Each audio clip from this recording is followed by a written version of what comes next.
Vamos ver, isso aí é o que dizia o poeta Mário Faustino. Ele dizia que a sociedade brasileira é baseada na destruição ou na autodestruição dos melhores.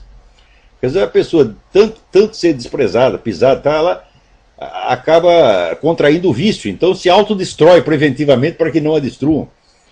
Quer dizer, o número de brasileiros que se autodestruíram, inclusive o meu querido amigo Bruno Tolentino, morreu muito mais cedo do que devia, e desde que chegou ao Brasil entrou num processo de autodestruição, induzido pelo meio, tá certo? E acabou morrendo mesmo. Então, olha, eu quando era jovem descobri que eu não devia fazer isso. Quer dizer, que eu jamais deveria me julgar a mim mesmo pela opinião dos invejosos, dos incapazes, etc, etc. Agora, dizia Nietzsche, quem não sabe desprezar não sabe respeitar, e também tem o inverso, quem não sabe respeitar não sabe desprezar. Tá certo? Então, no Brasil, o respeito e o desprezo já estão completamente invertidos. E a eleição da Dilma mostra isso, porque essa mulher é absolutamente desprezível sob todos os aspectos. Se você pegar o Lula comparado com ela, o Lula é um príncipe comparado com Dona Dilma. Mas olha, milagre não acontece quando as pessoas estão rezando para que não aconteça, porra. Tá entendendo? Eu acho que no Brasil está todo mundo querendo a degradação. Por quê? As pessoas, por ser uma sociedade muito confusa, as pessoas são inseguras.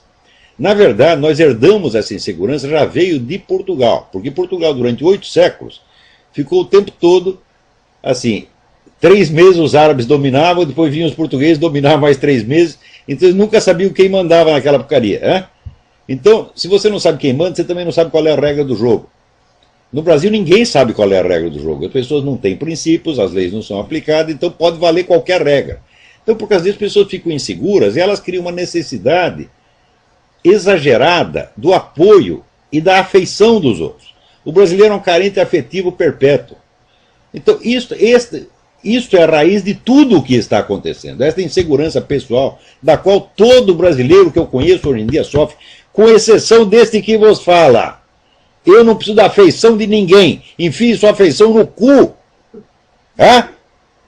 Para você gostar de mim, você tem que provar que merece, seu filho da puta. Você está entendendo? Agora, chega aí um bosta, mentiroso, salafrário, vagabundo, quer ser meu amigo? Fala, meu amigo? Ô, pô, você tem que comer muito arroz e feijão para ser meu amigo? Pô, o que é isso? Agora, quando chega alguém que estudou o negócio, explicou, olha, é assim, assim, assim, eles não querem ouvir, porra. Porque no Brasil o conhecimento é uma coisa ofensiva. Né?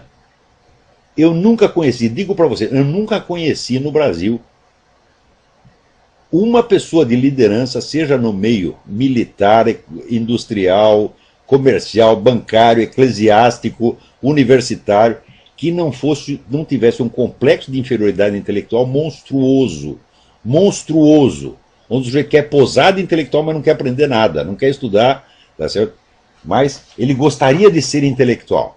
Aqueles caras que dizem assim, eu vou primeiro ganhar um dinheirão, e daí eu vou, depois quando eu for um cara rico, daí eu vou escrever livros maravilhosos. Né? Isso é impossível, meu Deus do céu. Então,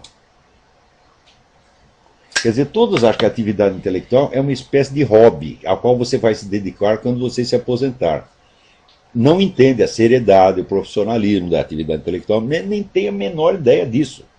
Ser intelectual para eles é uma questão assim de publicidade, é questão de imagem apenas. Né? Então, evidentemente, quando eles veem um cara que tem estudo realmente, eles sentem assim, sabe, de um lado tem uma bolha de sabão, do outro lado tem uma bola de ferro, encosta uma na outra, o que você dá? O que vai dar? A bolha de sabão explode, evidentemente. Né? Então eles se sentem muito mal por causa disso e querem acabar com você, pô. Claro que não acabam. Claro que não acabam. Porque quando você pega um homem que tem solidez, que estuda, que está, vamos dizer, passou a vida buscando a verdade, mas buscando dia e noite, tá certo? Em vez de aderir a uma pseudo-verdade aos 15 anos e sair, continuar proclamando aquela porcaria o resto da vida, uma pessoa assim tem solidez e tem alguma personalidade, meu Deus do céu. Então esses camaradas, vamos dizer, perto de mim, eu sempre senti que eu estava falando com criança. Se juntasse uma assembleia de 2.000 desses, eu fazia bu! Eles saíam todos correndo. Sempre foi assim, porra. Sempre morreram de medo de mim. É uma coisa, eu ficava com vergonha por eles, porra. Sempre foi assim. E o brasileiro, quando ele fica com medo, ele tenta se fazer de importante. Né? Para ver se tem um pouco de alívio. Então, o Brasil precisa de uma urgente reconstituição da dignidade cultural e, sobretudo, religiosa. São os três elementos: língua, religião e alta cultura. Então vamos restaurar a língua, vamos restaurar a Igreja Católica e vamos restaurar a alta cultura. Se você fizer isso, talvez daqui 30 ou 40 anos você possa se livrar do PT. Talvez. Porque nesse ínterim, enquanto o PT está no poder, a degradação prossegue. Então, quer dizer que o voto no Tiririca foi a expressão da situação. É uma situação daquelas que dizia Karl Kraus não pode ser satirizado porque elas são satíricas em si mesmo. Foi nisso que o PT transformou a política brasileira. E vai ficar pior. Porque o número de mentiras circulantes que o povo pode suportar é limitado. Você tem direito a uma certa cota de mentiras. Isso acontece na nossa vida pessoal também. Uma mentirinha de vez em quando, todo mundo diz. Chega o cobrador na porta, você vai lá, diz que eu não estou. Quem já não fez isso na vida, porra? Eu vivo atendendo aqui, veio o cara do telemarketing, Mr. Olivo de Carvalho. He's not available now. Ele não está disponível no momento.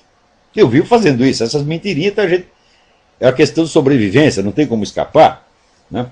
Kant dizia que você não pode nem mentir para o ladrão que pergunta onde está escondido o dinheiro. Mas isso é um exagero, evidentemente. Né? Então, mas qual é a quantidade de mentiras? Né?